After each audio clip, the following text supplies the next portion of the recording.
You are live on the Spirituality and Practice Facebook page with me, Jon M. Sweeney. I'm the book reviewer here, and I am joined by Carmen Acevedo Butcher. Carmen, I'm just going to say right at the top, I don't know well, but I have known for a long time, in large part because we shared and share a friend in common, a woman named Phyllis Tickle, who I decided I wanted to have her join us today because tomorrow is the 7th anniversary of her passing, and I miss her, and I'm sure Carmen does too. We were both very good friends with Phyllis Tickle, and if you don't know that name, look it up when we're done talking an hour from now, because you should. So you are with us, and we are here to talk about Carmen's new book. Carmen Acevedo Butcher teaches at the University of California, Berkeley, in the college writing programs. She's also an author and an award-winning translator. Some of you probably know her for her earlier translation of another essential text from the Christian spiritual tradition, The Cloud of Unknowing. That one appeared in 2018. It was published by Shambhala. I think, she can correct me if I'm wrong, that she's proficient in Old and Middle English, Latin, and French, which is a heck of a lot more than I am proficient in. And her new book, and I still have my advanced reader copy, so it's not the beautiful hardcover, but it is this. It is Practice of the Presence, a revolutionary translation. So, Carmen, thank you for being here. Thank you, Jon, for having me. I'm so glad to be with the Spirituality and Practice community. So I wanted to jump right in and have you tell us about the author of this book and what the book's about. And then once you're done, I'm just signaling now, I'm going to step back a minute and talk about you. But get right into it with us. Tell us, who is the author? And I'm not even going to try and pronounce his name. When I was preparing for this yesterday, I did one of those Google Translate things where I wanted to learn how to say his name in appropriate French, and my French is about exhausted with, café and croissant. So I'm going to let you say his name and tell us, how did he become Brother Lawrence? Okay, and before I do that, I'm going to step back for just a minute and have a word of gratitude to you, Jon. Because I'm going to preempt this just a moment, because a few years ago, you actually edited my book, Man of Blessing, on Benedict of Nursia. And I wanted to say I've been traveling down memory lane before preparing for this conversation with you. And you taught me a lot about writing in that editing. So I wanted to say thank you. I have not forgotten, Jon. It was wonderful. So this is what the book looks like now. I hope you can see it.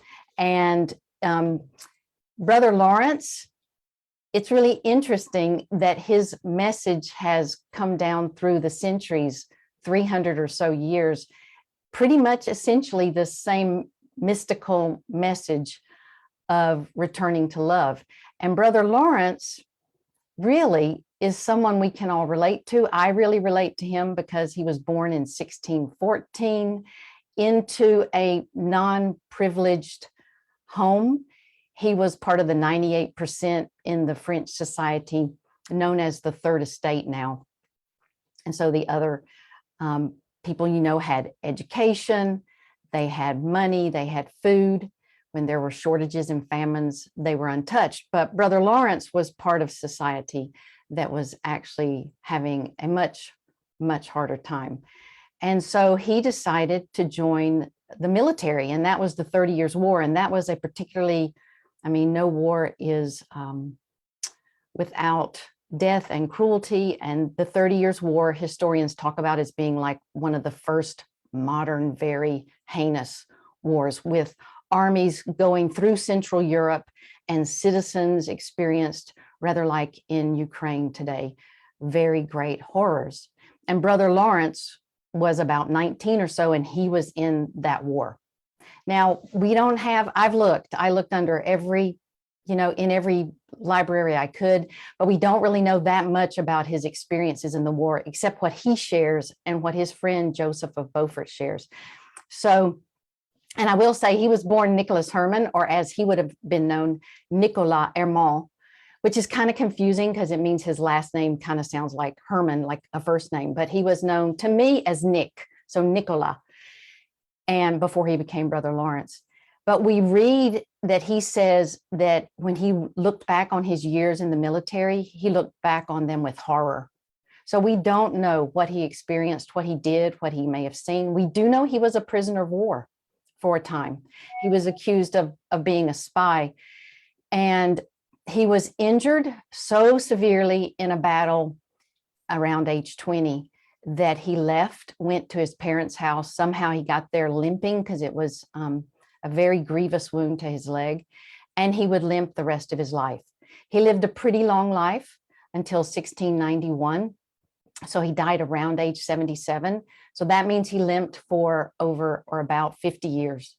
So 5 decades. And the last 2 years of his life, he couldn't walk. So in essence, I love Brother Lawrence because he has a disability. And I don't want to compare things, but I will say that I grew up with dyslexia undiagnosed in the country of Georgia, the countryside, back in the day before we knew that word. And I had childhood trauma. And one of the things I love about Brother Lawrence is that his theology, his relationship to divinity is through trauma and disability. And that to me is so needed today, especially as we're all looking at long COVID, ways that affects us. But the thing that happened after the war, when he left the war, Brother Lawrence, is he had lots more failure as the world would see it. His story is not like, woo, he was this great, wonderful spiritual giant. It was more, he is every man, every woman, every person. And he tried to be a valet, a footman, and he says he felt like a clumsy oaf. Those are his words. And he failed at that. And he tried to be a hermit. And as Joseph says, being a hermit is great, but if it's too early for you, it's not as great. And it was just, he wasn't ready for it. And then he had an uncle who was a discalced or shoeless. So in other words, took up vow of poverty, wore sandals, Carmelite in the tradition of Teresa of Avila and Juan de la Cruz or John of the Cross. And after lots of befuddlement, which I really relate to, in my own 20s, he decided to join the Discalced Carmelites in Paris. And then he was made cook, which he absolutely disliked. So before I really started reading him in the original in the National Library of France, which is free, which I really appreciate the National Library of France for that, I sort of also saw him in the kitchen praying and kind of had romanticized him myself. But when you start reading him, you see he had an aversion, is the word that's used, towards kitchen work. But through like saying these short prayers and returning to love, he learned to do it with great love, making the soup and asking for help. I don't even think he was a natural at doing it, and so he turned to love. He lived a deliberately hidden life. He was not an internet influencer. And so it's really, John, ironic that his is the work that Aldous Huxley says in Perennial Philosophy has endured over 3 centuries and has been beloved by all faiths. This is really spirituality and practices, community and perspective. All faiths, all wisdom traditions love Brother Lawrence, and people who ordinarily see themselves outside of those categories. I mean, I've had, Buddhists call me up and say, I love Brother Lawrence. So, yeah. You have hit on a bunch of themes that I want to return to with some of my questions. Love and suffering and the appeal of Brother Lawrence beyond the Christian community for sure. And I love the reminder, and I noted this in my review of your book on the Spirituality and Practice website. I love the reminder that he was no great fan of the kitchen work, because Brother Lawrence, I know, has been romanticized over the centuries. His faith of the pots and the pans we've romanticized as if all of those of us who are stuck into kitchen work for hours at a time should just be so grateful for the kitchen work. But he had a way of being grateful at work no matter what he was doing, right? Yes, absolutely. And I keep remembering that he was fed lots of Teresa of Avila during like times of meals in the refectory. And, you know, she also said to the sisters, when you're in the kitchen among the pots and pans, remember God is among the pots and pans with you. So apparently this is kind of a theme that humans need to hear a lot. You know, like that when we're doing these small tasks, that they're also sacred. That's the thing, is that Brother Lawrence even says you don't have to be in church to worship God, to feel near to God. And so I think what he's saying is you can also have that experience that sometimes we associate only with a cathedral or only in an official church service. He's not saying he's against those at all. I mean, he was a friar, but he's saying we can have that feeling of sacredness while we're washing dishes. And I think it's something he grew into. So that's John, why I love him so much, is he's not talking from on high. He's talking from having experienced the drudgery of it. Yeah, yeah. So for those who have joined us late, we're at Spirituality and Practices page on Facebook, and we're talking with Carmen Acevedo Butcher, who is the translator of a new edition of Brother Lawrence's Practice of the Presence. Just for those of you who are watching, we're going to go until about 10 minutes before the next hour. And I have 5 or 6 questions more for Carmen, and then we're going to have some time for your questions too, which if you will type them in the chat, we will see them and I will read them. So Carmen, my next couple of questions, you need to indulge me here. I want to talk about you in the next question. And then after that, I want to talk about God in the question after that. And then we'll come back to Brother Lawrence, okay? So about you. So you are a translator of spiritual books. You're also an author and a poet and a teacher, and you've done all of those things well. But it seems to me, you're the only person I know anyway, where you really have sort of a spiritual gift or practice of translation. And I find that interesting, if for no other reason, because in my life, you are unique.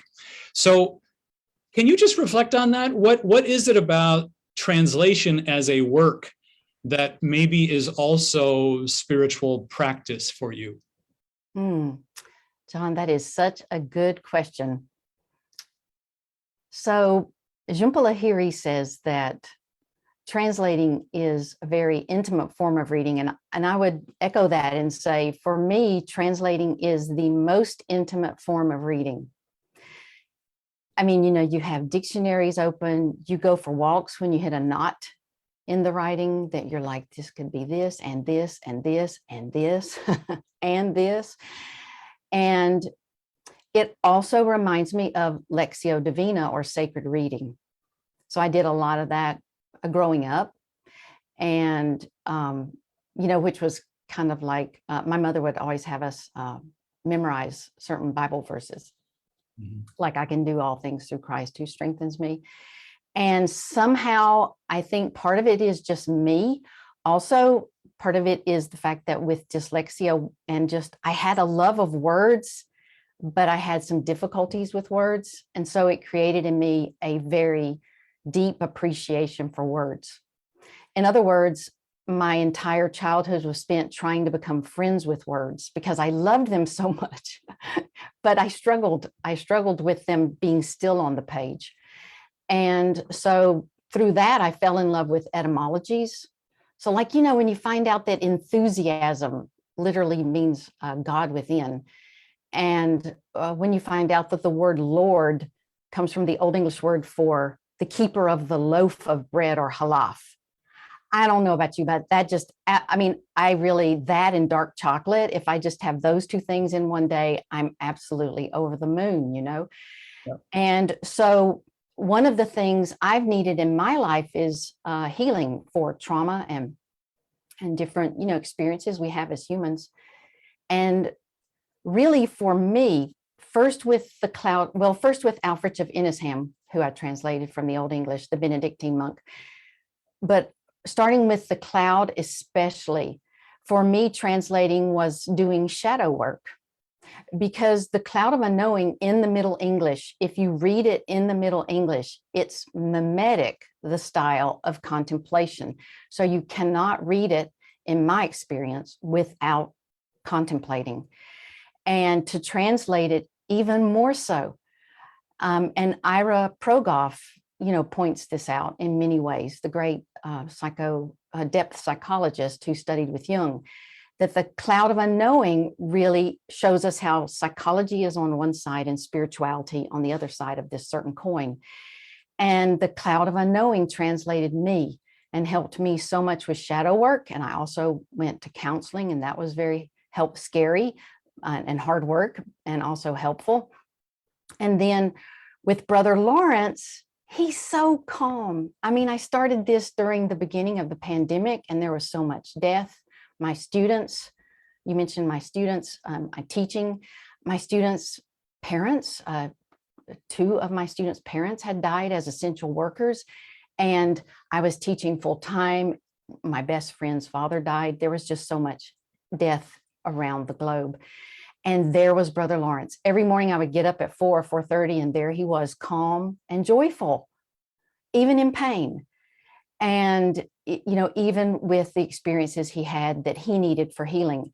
And as I translated, and I know also Mirabai Starr has talked about this, because she's one of my, I would say, mentors, friends, heroes, because Mirabai Starr talks about translation as a spiritual discipline, as really a communing with a person. And it's almost like you have been in the presence of Brother Lawrence when you translate, and he's touched you. It's hard to explain. All I know is that every morning when I got up, no matter what kind of day it was going to be, I was so joyful to join Brother Lawrence and to work on translating his words, because they also healed me. So the cloud was like really shadow work. I mean, Father Thomas Keating talks about this, how we're moving around lots of unconscious when we contemplate. And translation for me is contemplation. Then with Brother Lawrence, it was like finding the gold in my shadow, because as I read him in the original, I was like, oh my goodness, I've done this my whole life, even as a child. So it's a gift, right? To return to love. It's not something you need a degree in, or any special training even, really, although it's helpful to have community and others who can help you to understand better what's going on. Yeah. Thank you. Thank you. And so in that meditative, contemplative approach that you take to translation,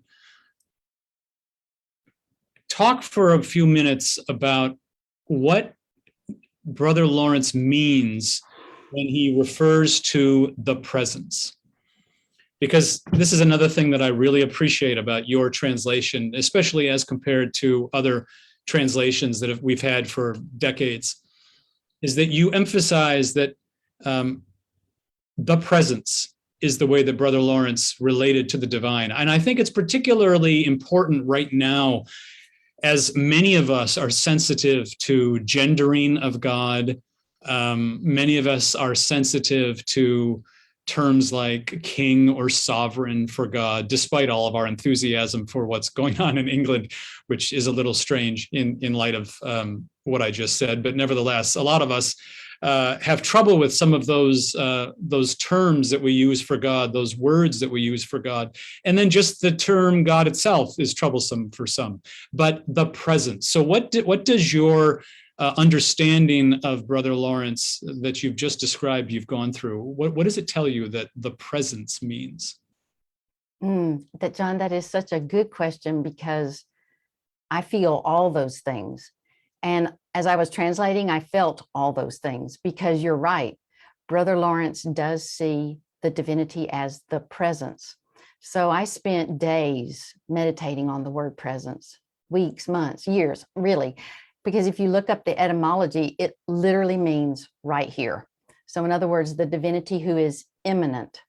So for Brother Lawrence, yes, the divinity was transcendent. He would go out in nature and go, wow.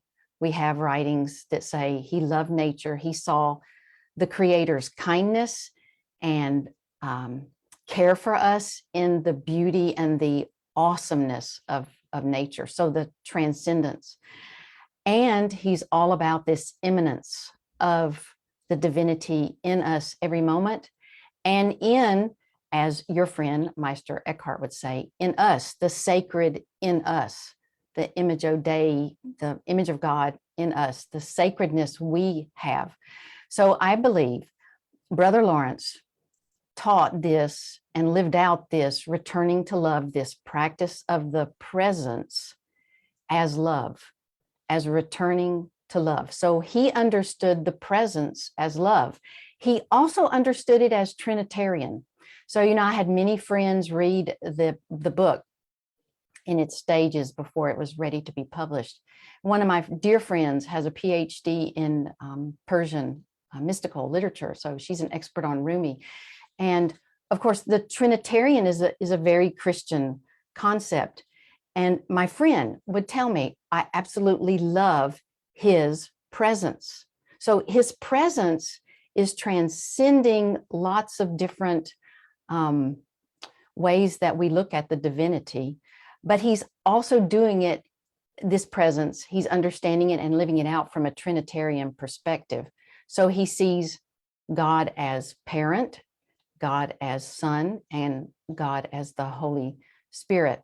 I do want to speak a little bit to your very perceptive comments about Lord and things like that. I think a lot of us are very sensitive about those terms these days. I think it's very much in our heritage, the word Lord, but I'm not really a fan of it, because if you follow the thread of Lord, it really is very hierarchical, feudalistic manorialism.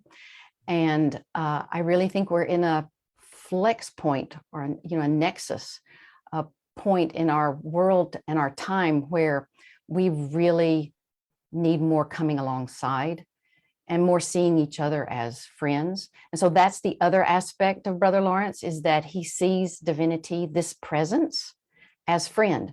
So one time I was visiting a monk and having lunch with a monk at the Conyers Monastery in Georgia. And he just threw out this, Father Tom Francis. He said, Carmen, most people just don't quite get that God is our friend. And I guess he thought I was already there, or maybe he was just so wise, he was just trying to include me in those who do know. But I had so much to learn at that time about God as my friend. And I think Brother Lawrence understood this presence as very kind, very friendly, and as compassionate with us, like very helpful to us. Yeah. Thank you. And now I want to return to work, because I think the subject of work is one that's on the minds of a lot of people these days. I think there has been no time in the last several generations when as many people as are now are rethinking what is their work in the world, more specifically rethinking whether or not they want to keep the present job that they have. There's people changing jobs more fluidly than in the past. And then, as you and I have both said already in this conversation, Brother Lawrence has been known in the past as the one who prayed faithfully among the pots and the pans. And as I suggested, I think that's been romanticized in the sense that it's almost been thrown at people. You should just be grateful. You should be grateful like Brother Lawrence, no matter what you're doing, just be grateful and be quiet. But we're not in an era right now of being just grateful and being quiet. We're in more of an era of speak up and tell us, how we can fix things and what needs to be fixed and what are the inequities of work. And so that's a lot of stuff. But given all of that, and because you're living in that as much as I'm living in that, and all of us are, what would you say is the message of Brother Lawrence on the subject of gratitude and work? I would say he does try. You did really cast a large net there, and I want to kind of get to some more of the points. But the very first point is he would say that gratitude is a part of the practice of the presence. And so being grateful in the moment, no matter what you're doing. So for me, I get stress around opening up emails. Sometimes, I sit down and it's kind of like going to the mailbox when you think you're going to get a bill back in the day when they came through the mail. And I have a little moment of being grateful for whatever's going to be there. Or a little moment of help me, not be so stressful about opening up the email. But he does bring in gratitude to everything, but that doesn't mean he doesn't also bring in, I hate making soup maybe sometimes. I think he was very real. He says somewhere in the practice of the presence in his book that you would be surprised sometimes the conversations that happen between a person and the divinity, between a person and God or mystery, the source of the source. You would be surprised. And I know from personal experience, you would be surprised. So I don't want to romanticize him at all. I also want to say he was very active, from what we can tell, in helping the poor. And I think of the People's Campaign for the Poor and other, like the Women's Prison Association in New York City, people who are trying to make the world less cruel, more equitable. And I definitely think that if the official, minimum wage in Georgia is $5 and something, most people pay $7 or something, but I would say, along with Walter Brueggemann, that definitely Brother Lawrence would be for more equity. And for us, he wouldn't throw at people that you should be glad for whatever it is you have to do. I think he would definitely be for us questioning what is most humane at this time to bring the presence into the world. For me, Jon, it's just as simple as trying to be kind to my students and trying to help my students, write lots of letters of recommendation for my students, and trying to be kind. Like, I'm teaching online this semester. So I think he would say, wherever you are, you're trying to be kindness. Like the Dalai Lama says, my religion is kindness. And Jesus says, love one another. Not so easy to put into practice, but that was also what Brother Lawrence would say. But he definitely would not have just said, be satisfied. And I agree with you. Well, he is one of those extraordinary figures, and it comes through in his book, in his teachings and in his writings and in his example. He's one of those frustratingly consistent people who seems to be able to live his faith despite his circumstances. And I want to turn to how much he loved love and sweetness. And he used language of love and sweetness, and he lived love and sweetness, which I find particularly compelling because of the time in which he lived. I mean, he lived in the age of leeches and bloodletting. And as you suggested earlier, he had a lot of physical infirmity of his own. So what was his perspective on suffering and love and sweetness? This reminds me, Jon, I just have to say, Father William Miniger was asked once a question like this, and he said, it feels like being asked, tell me about God. So, I mean, Brother Lawrence and suffering is a volume of books, I think, because even in the critical edition, Father Sal Sierba and Conrad Demeester talk about this, his understanding of suffering. I mean, people always talk about Brother Lawrence being uneducated. And as you said, he's frustratingly consistent. He is frustratingly consistent. I mean, I'm not that consistent, right? But he enters into suffering, I mean, because he hurt every day. When you look at his words and you really get into the atomic level of his words, you can tell he hurt every day.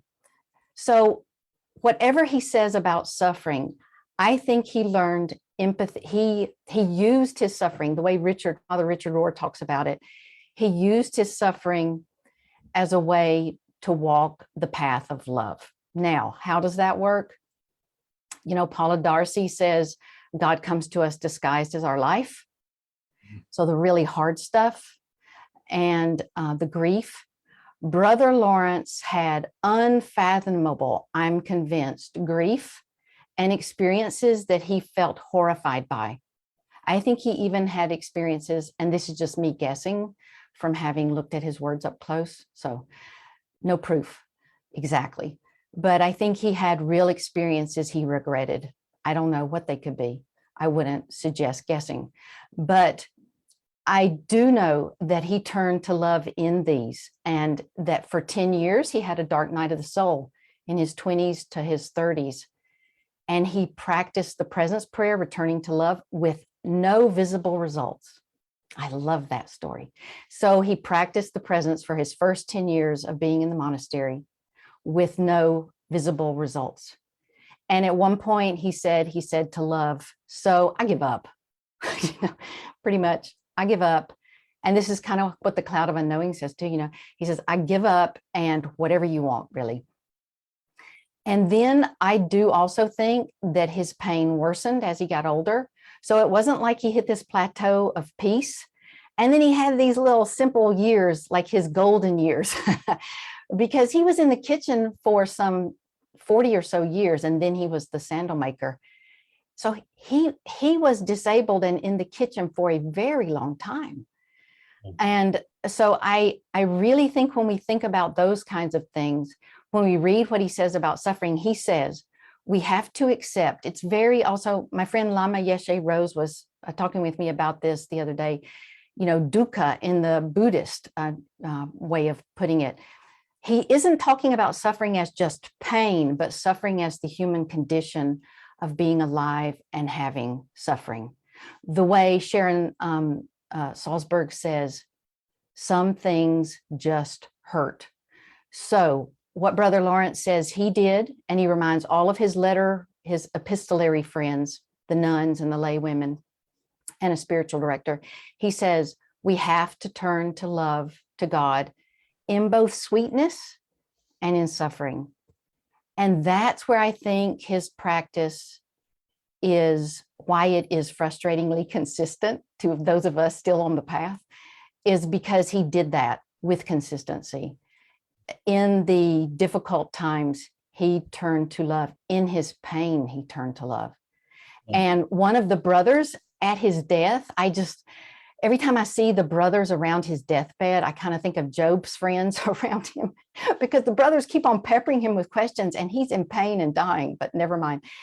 And one of them says, even if you were to hurt, if you knew you would be hurting for the rest of your existence, would you still return to love and be grateful? And he says, yes.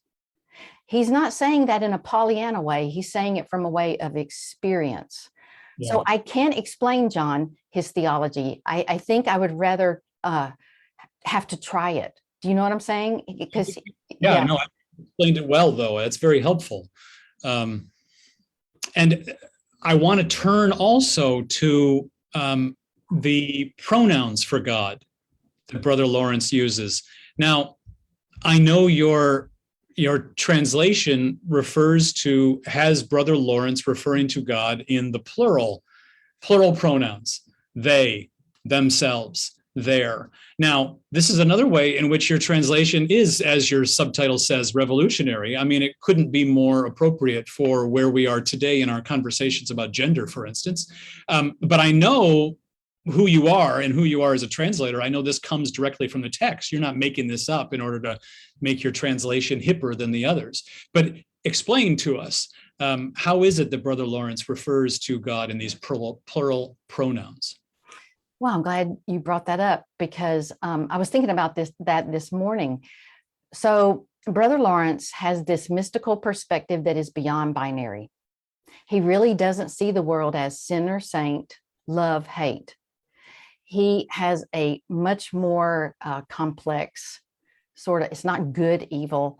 He sees that we do harm for others. He sees that God loves us. And he has a really mystically complexified vision of the world.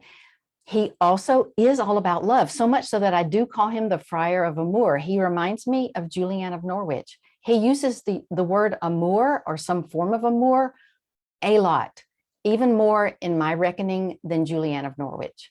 So he's always talking about the divine as love, and also the divine as feminine in many ways, which, he talks about prayer as tasting the sweet milk a baby does from the wet nurse. Mm-hmm. And then he's very Trinitarian. So he does see God as the three in one in a lived way that's all about relationship. So he refers to God with he and the usual, because that's the way it has been through most of the tradition of Christianity. And I know that that's meant to include everyone, but as a woman, I don't feel included really. So for a time, I did try to feel included, and then I tried on God is she, and that was okay. You know, my mother's a very kind person, but I also had some difficulties with God as he because of some childhood trauma. And I think these are all kinds of things other people experience.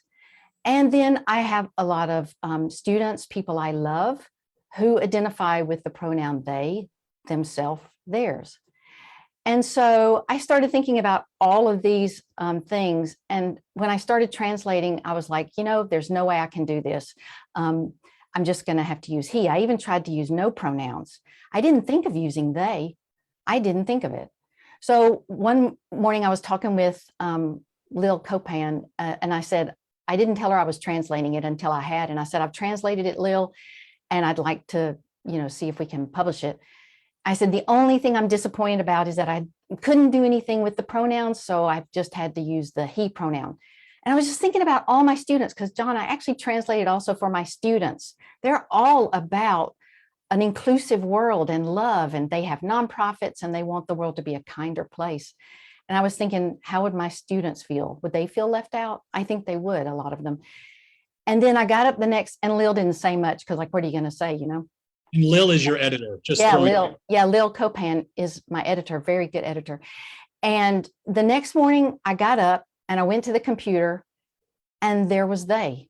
So I didn't even think of it. It just sort of came up from the depths of the spirit. And I thought immediately, though, oh my gosh, that will work. That can work. But then, you know, Jon, you don't do like a global search and replace. Because then I started thinking, oh my goodness, I could also use this to teach people, because it's one of the things I've had to learn with students and such, how to use they and to be respectful and how to do it really. And I thought I can do this because we don't find it confusing to use he and God, whereas it really could be confusing sometimes. We've so had a default of he for God that I thought maybe we could learn they for God too. And so I tried to weave it throughout the text in a positive way that would also help us learn the use of this pronoun. So I'm hoping, and so far the feedback has been that people are sometimes, first of all, just absolutely delighted. I've had people tell me they broke into tears reading it because they felt included for the first time. I've had people tell me, at first I was a bit like, and then I was like, oh yeah. And then I've had other people say, yeah, I never would have thought about that, and it's not my usual, but I like it. So I've had all these different responses. So I'm just grateful that I had this opportunity to do that. Wasn't planned from the beginning, though, Jon. I'll tell you. I believe it. I believe it because I can tell that your process is organic and, and it grows, and I think that's marvelous, and I think it works, and it's quite appealing. So just to remind people, I'm talking with Carmen Acevedo Butcher, who is the author of Practice of the Presence, a revolutionary translation that was published in August. I've got a couple more questions, and then we've got a few minutes for your questions. Those of you who are watching, you should type them in to the chat here, and then I will see them and I will ask them on your behalf. What I want to do, Carmen, maybe with my last question, depending on how much time we have, you've made reference a couple of times to spiritual practice, to Brother Lawrence's spiritual practice, and to certain things that can really only be understood if you put them into practice. And of course, we at Spirituality and Practice like that a lot. That's what we're all about. So could you offer what would be an example, a very specific example perhaps, of a Brother Lawrence spiritual practice? Well, it could be something as simple as, before this interview, I was like, please help me to know what what it would be a good thing for us to discuss, and help me to listen. So that counts. It could be as simple as when the cloud of unknowing says a short prayer. Actually, he says, A short prayer pierceth heaven. He says a short prayer pierces heaven. It could be a short prayer like help at any time. So this is the thing, is that another thing to remember is both with Anonymous in the cloud of unknowing and with Brother Lawrence, they're feeding their minds with scripture and commentary like Teresa of Avila and Juan de la Cruz. And I always want to ask myself, what am I feeding my mind lately? Is it Mary Oliver? Is it scripture? Is it some other good thing? So they're not just doing this practice, but they're also feeding their souls, their minds, their hearts, their bodies with things. I also would say it could be making up a song. I think if I forget to sing, like my name Carmen means song or poem, and I had many years of decades actually of depression. I was high functioning depressive, as my counselor said. And one of the things I always tried to do still was sing. So one of my best friends shared some Buddhist scriptures with me, and I made a little sort of chant with it. Can I sing it? And I'll show you. So like, I think people could do this themselves. Would that be okay, John? Sure. Yeah. Okay. So this one is to do with gratitude. And I sing it when I'm driving down the road, when I'm walking somewhere. I mean, I try not to do it where people can notice, but it goes like this. I am gratitude. I am gratitude. The present moment is my true self, and I am whole right now. I am here. I am here. I am gratitude. And I'll sing it several times, and it gets me into breath work, and it helps me to think in the present moment, I'm whole. So it helps me to practice self-compassion. So if I need a little bit of a vitamin or a little bit of a snack, so to speak, a soul snack during the day, I'll sing a song. And it can be one that you've gotten from someone else, or it could be one. I always encourage people that if you feel like it, why not make it up yourself? Yeah. No, Yeah. that's wonderful. Thank you for that. So we do have a couple of questions coming in from folks, and one of them is, I don't have the name here of who wrote this question, which is fine, but the question is, was Brother Lawrence appreciated by his fellow friars? That is a very good question.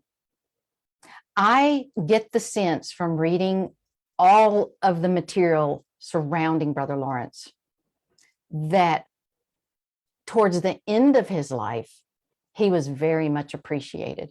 I also get the sense that at the beginning, perhaps there was some jealousy because somebody once said something about him in the monastery, and he told Joseph, oh, well, like I can't do anything about what other people say about me. So I think he was really close to God, to divinity, to love always. And I think at the beginning there was some jealousy, but by the end, people knew about Brother Lawrence, and people like Francois Fenelon came to visit him, and, high-ranking, educated people knew about him. And I would also say that since he was living during the Quietist controversy, which we don't need to get into, but, it's kind of like cutting out the middle person sometimes caused a bit of a stir in religious circles.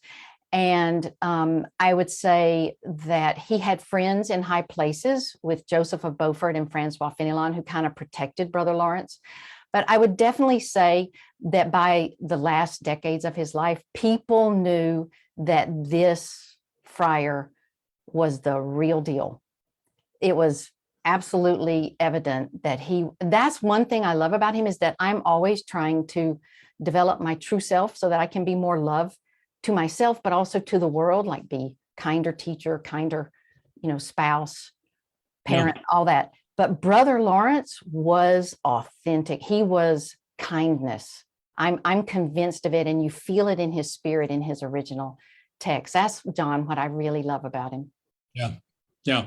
We also have people wanting to know more about you, Carmen. They're asking you, basically, I'm summarizing a few here. Can you take 2 minutes and tell us where you came from. You've mentioned Georgia. We know that you're now in the Bay Area of California. I think we can hear in your voice the Georgia. Where did you come from? Who are you? How did you come to this work? Wow, that's such a good question. Thank you, whoever asked that. I grew up in the South, and I grew up in evangelical church, in Southern Baptist church. And then as I got older and was looking for healing, I eventually sort of gave myself permission to find healing wherever I could find it. And one of the earliest places was Buddhism. I also had the experiences of studying abroad through scholarships. And because, I mean, I went to college on scholarships and also worked as a secretary because we didn't really, have the resources for that in my family. And I studied at Heidelberg University on a Rotary scholarship. Thank you, Rotarians. And I studied at University of London, University College London on a Fulbright, and taught at Sogang University in Korea on a Fulbright. And those experiences really broadened. I always tell students, if you can go anywhere else, go, because they really broadened my heart. I also have Cuban. My father was Cuban, and I have relatives in Little Havana.